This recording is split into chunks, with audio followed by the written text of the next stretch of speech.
palavras contra o Altíssimo. Magoará os santos do Altíssimo. E aqui está a tragédia. Cuidará em mudar os tempos e a lei. Se mudou a lei, mudou tudo. Aqui está o problema. A lei de Deus foi mudada. A moral de Deus foi mudada. O plano de Deus foi manchado. A palavra de Deus foi calada. A voz de Deus foi ignorada. Por isso chegamos no nível que estamos hoje. É óbvio, pastor, mas existe o pecado no mundo? Existe, mas se mesmo no meio do pecado, o ser humano desse ouvido à voz de Deus, nós não chegaríamos no nível que estamos hoje. Deus deixou um oásis no meio da guerra. Deus deixou uma bússola fiel, um manual seguro, um guia. Só que o problema foi que mudaram o guia, deixaram de lado a palavra de Deus. E por isso a raça humana está no nível que está hoje. Chegamos onde chegamos e vamos piorar cada vez mais, porque a lei de Deus foi mudada. Porque os mandamentos do Senhor são mandamentos ignorados. E assim vivemos hoje. Alguém pode perguntar: pastor, mas o que eu faço? A minha conduta importa para eu me salvar? Para eu ir para o céu? Veja o que diz Jesus no Evangelho de Mateus, no capítulo 7 e o verso 21. Diz aqui a Bíblia, palavra do Senhor Jesus: nem todo que me diz Senhor, Senhor, entrará no reino dos céus. Aí ele diz assim: mas aquele que faz a vontade do meu Pai, que está nos céus. Esses são aqueles que vão se salvar. São aqueles que não se corrompem com as ideias, os pensamentos e as filosofias que são colocadas, mas aqueles que seguem e fazem a vontade de Deus. Esses são os que se salvarão. Aqueles que ouvem a voz de Deus, aqueles que estão preocupados em saber qual é o plano de Deus para a sua vida, esses se salvarão. Só que a lei foi mudada, e nessa mudança de lei, algumas pessoas não seguem mais lei nenhuma. A lei dos 10 mandamentos, que está em Êxodo no capítulo 20, verso 3 a 17. O que diz a lei de Deus? O que fala o primeiro mandamento? Não terás outros deuses diante de mim. Primeiro mandamento. E nesse primeiro mandamento, Deus está dizendo a você que nada, nem ninguém deve ocupar o primeiro lugar do seu coração, senão o próprio Deus. Deus não é apenas uma outra entidade que você adora, mas Deus pode ser o seu carro, Deus pode ser sua casa, Deus pode ser o seu emprego, Deus pode ser uma pessoa que você coloca em primeiro lugar. Tudo o que está em primeiro lugar na sua vida, isso torna-se o seu Deus. E se Jesus não for o primeiro na sua vida, Ele não vai ser nem o segundo, nem o terceiro, nem o quarto, mas vai ser o último. Eu sei como é que é. Não terás outros deuses diante de mim, é Deus requerendo o primeiro lugar, a prioridade da sua vida. E Ele talvez completou o sentido do primeiro mandamento, quando Ele diz assim: buscai em primeiro lugar o reino dos céus e a sua justiça. Esse é o primeiro mandamento. Primeiro lugar, Deus. Segundo mandamento: não farás para ti imagem de escultura, não as adorarás, não as prostrarás, nem lhe renderás culto. A sua adoração, ela deve ser diretamente a Deus. Agora, no contexto brasileiro, isso torna-se muito difícil, porque nós temos uma necessidade de materializar a fé, e é impressionante isso. Como o brasileiro gosta de materializar a fé. Tem que ter alguma coisa para materializar. Essa aqui é minha fé. Nós depositamos a fé em objetos. Nós depositamos a nossa fé em amuletos. Se eu pegar um cartão aqui e falar assim: eu vou abençoar esse cartão, e esse cartão vai fazer um milagre na sua vida, vai ter fila de gente aqui para pegar o cartão abençoado. Porque materializa a fé. Apareceu a imagem de uma santa num vidro. Filas de pessoas, porque materializa a fé. E Deus está dizendo, a fé não é materializada, a fé é sentida, a fé é vivida. Terceiro mandamento, não tomar o nome de Deus em vão. E nesse mandamento não há proibição para você falar o nome de Deus, você pode falar o nome de Deus. A proibição do mandamento é quando você fala o nome dele, sem saber de quem você está falando. Falar por falar, dizer por dizer, ou colocar o nome de Deus onde Deus não está. E às vezes eu me pego com entrevista de jogador de futebol, e parece que todos eles decoraram uma cartilhazinha e respondem sempre a mesma coisa. Eu já não consigo ver mais entrevista. Primeiro que eles falam tudo no plural, e eu não sei porque que falam no plural. E como é que foi? Não, porque nós estávamos lá na área e nós recebemos a bola, eu não sei quem são os nós, mas é nós. Mas uma coisa que eu assim, que às vezes eu fico preocupado, é quando eles falam assim, e como é que foi o gol? Não, porque nós estávamos lá na área, sempre nós, né?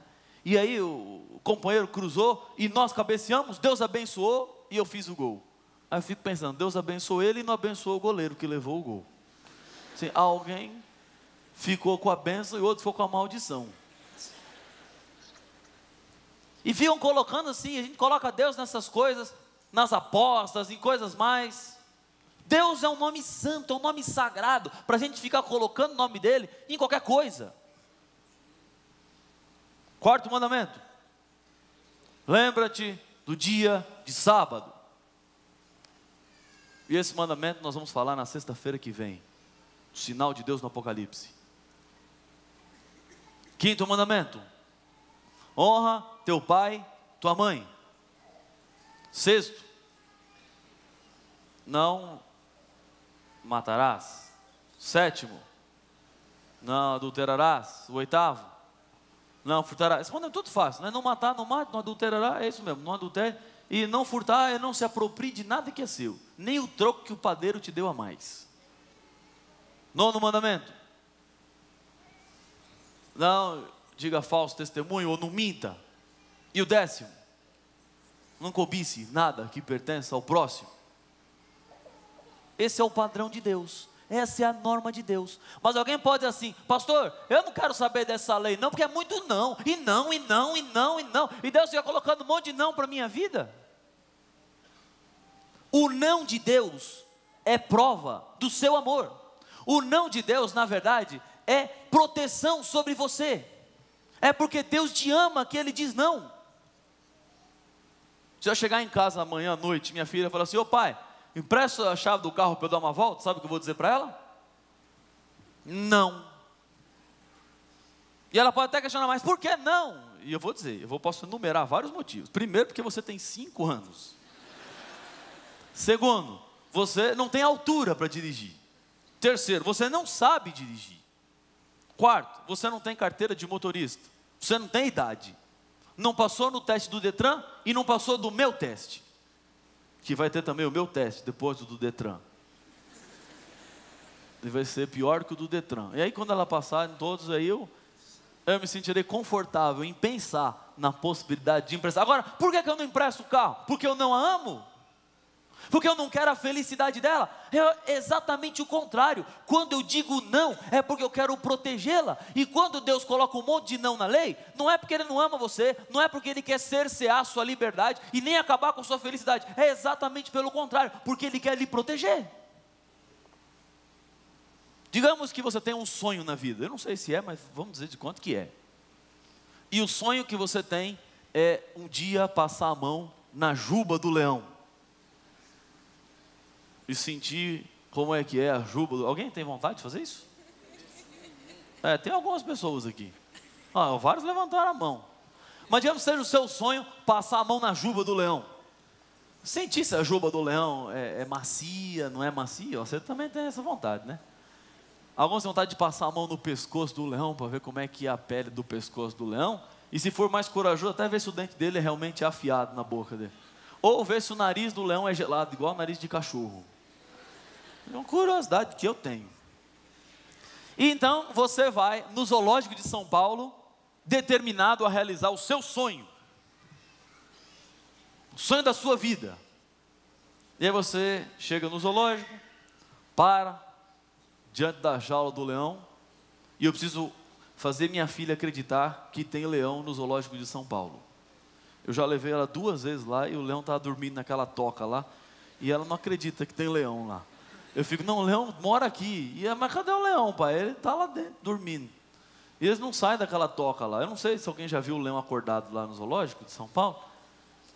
Já viram? Já? Eu não vi, eu só vi dormindo. Eles ficam lá, não vejo nada. E minha filha já não acredita mais em mim, ela acha que não tem leão lá. Mas vamos dizer que no dia que você vai lá, por um milagre aquele leão está acordado. E aí você para diante da jaula, olha lá o leãozão, bonitão, fala assim, vou realizar o meu sonho agora. Só que entre você e o leão tem uma placa. E você olha a placa e diz assim, não coloque a mão. Aí você fala assim, mas que administrador do zoológico mau, cruel, insensível. Esse homem não tem coração. Ele sabe quanto tempo eu esperei para realizar o meu sonho de passar a mão na juba do leão. Eu vim de longe, eu vim para cá, eu vou realizar meu sonho. Eu não quero mais saber dessa lei. E chuta a placa, sai dessa placa aqui.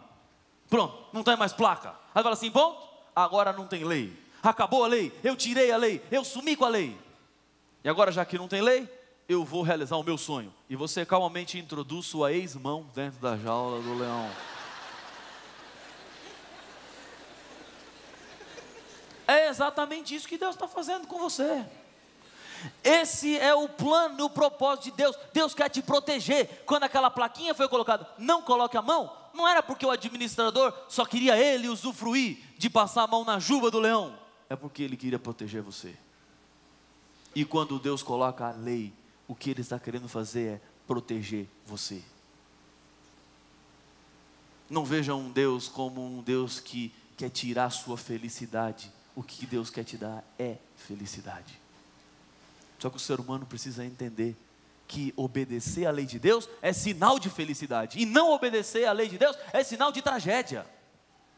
Viver de acordo com a lei de Deus é que vai lhe fazer da sua vida uma vida melhor. É que vai melhorar a sua vida. Disse Jesus, se me amais, guardareis os meus mandamentos.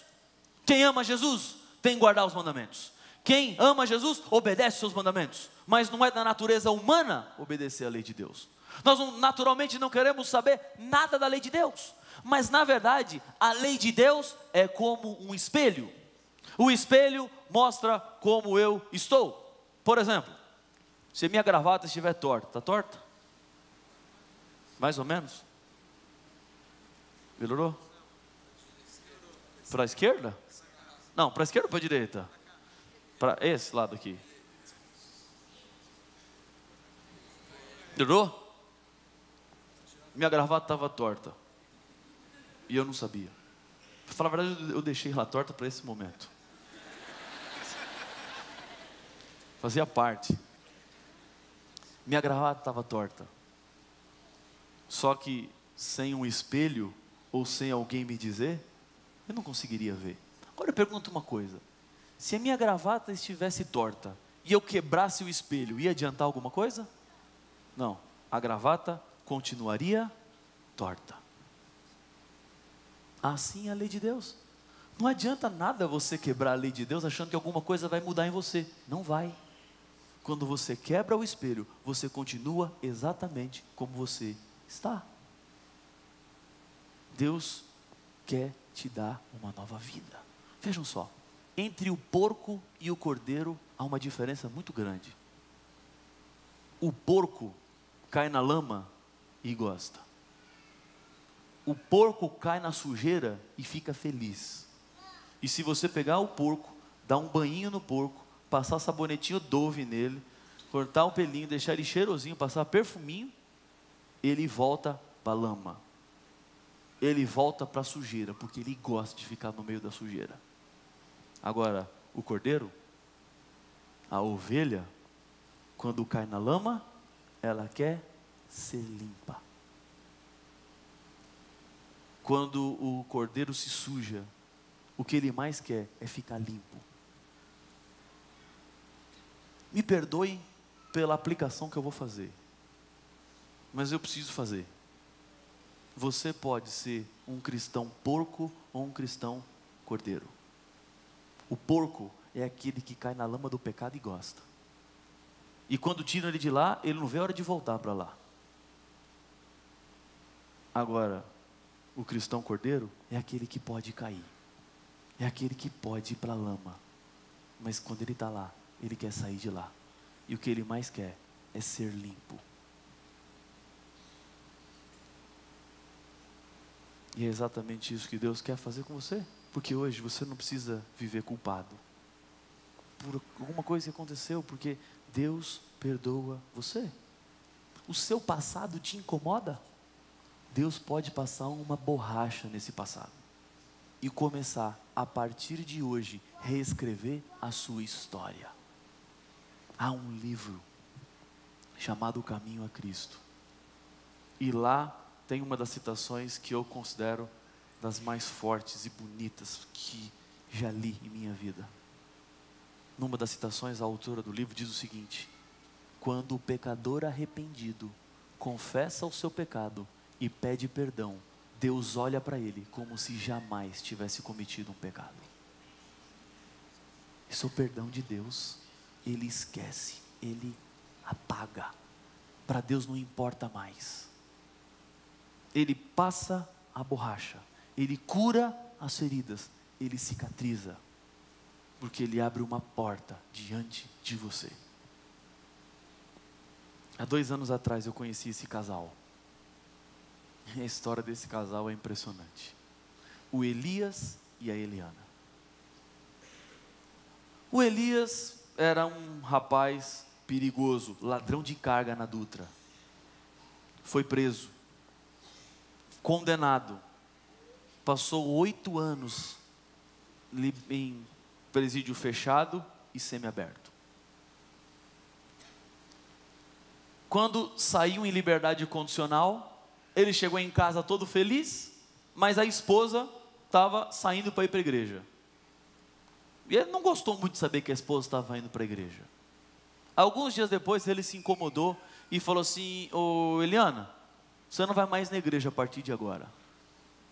E ela falou assim: não, mas eu estou gostando, está sendo tão bom, Deus está abençoando nossa família. Ele falou assim: não, você não vai mais na igreja. E ela falou assim: não, eu vou na igreja. Não, você não vai mais.